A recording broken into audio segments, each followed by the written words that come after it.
বিশ্বনবী ফাতেমারে বললেন, ফাতেমা, আলী কোথায়?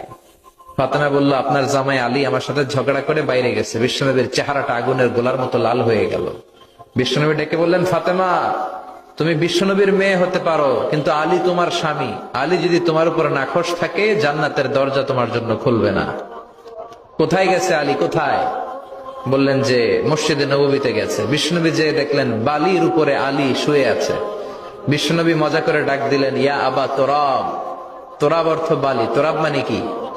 বিশ্বনবী ডাক দিলেন, ইয়া আবা তোরাব, মানে হে বালির বাবা আলী, ওঠো।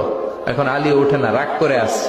বিশ্বনবী এদিক দিয়ে তাকায়, আলী ওইদিকে তাকায়। বিশ্বনবী ওদিকে আসলে আলী এদিকে তাকায়। মনে মনে করে, এতক্ষণ আপনার মাইয়াই গুতাইছে, এখন আপনি গুতাইতেছেন। বিশ্বনবী যাই বললো, আলী রাগ করো না, ওঠো, তুমি আমার চাচাতো ভাই, আমার ঘরেই তো তুমি মানুষ হয়েছো। ঘাপটি মেরে হাতটা ধরে টান দিলেন। সাইয়েদনা আলী উঠতে বাধ্য হলেন। বিশ্বনবী কারো হাত ধরে টান দিলে ওই লোক বসে থাকতে পারে?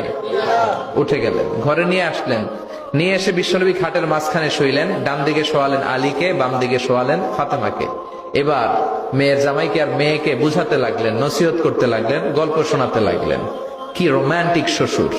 এরকম রোমান্টিক শ্বশুর পৃথিবীতে দ্বিতীয়টা খুঁজে পাওয়া যাবে? সুবহানাল্লাহ পড়েন। বিশ্বনবীর কাজই ছিল ঝগড়া লাগলে এরকম মিলায়া দেওয়া। কি করা? মিলায়া দিবেন। সমাজে অনেকে আছে ঝগড়া লাগলে আরো লাগায়া দেয়, আছে না নাই? আগুন লাগলে কি দিয়ে নিবান? পানি ডালতে হয়, অনেকে তেল ডালে। কি ডালে? তো আগুন আরো জ্বলে ওঠে।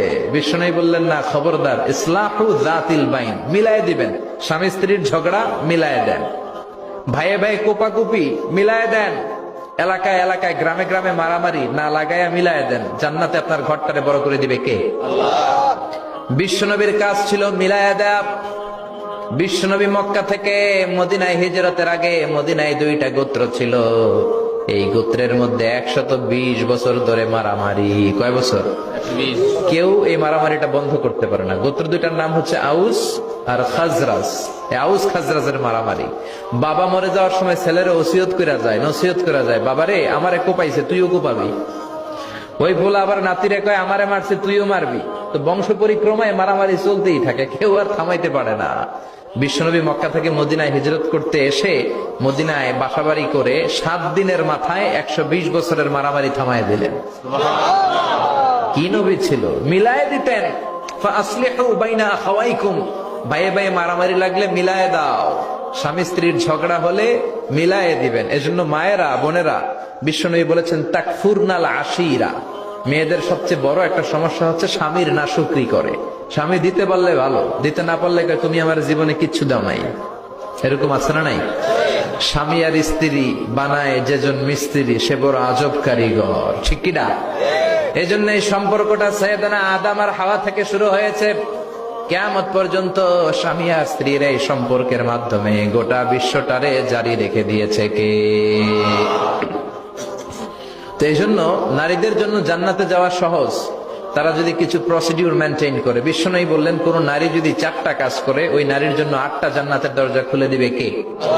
আল মারআতু ইযা সাল্লাত খামসাহা সামাত শাহরাহা আতাআত বা'লাহা হাফিজাত ফুরুজাহা ফালতাদখুল মিন আইয়ি আবওয়াবিল জান্নাতি শাআত। মায়েরা ভালো করে শোনেন, যে নারী 5 ওয়াক্ত সালাত পড়বে, রমাদানের রোজা রাখবে, স্বামীর আনুগত্য করবে, লজ্জাস্থানের হেফাজত করবে, এই 4টা কাজ করলে আল্লাহ তাআলা তার জন্য 8টা জান্নাতের দরজা খুলে দিবেন।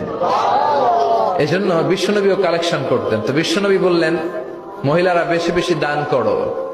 এই কথা শোনার পরে মহিলারা দান করা শুরু করলো। কেউ নাকের ফুল, কেউ কানের দুল, কেউ হাতের বালা, কেউ পায়ের নূপুর, কেউ গলার চেইন বিশ্বনবীর হাতে জিহাদের জন্য দান করতে শুরু করলেন। বিশ্বনবীর হাত কয়টা?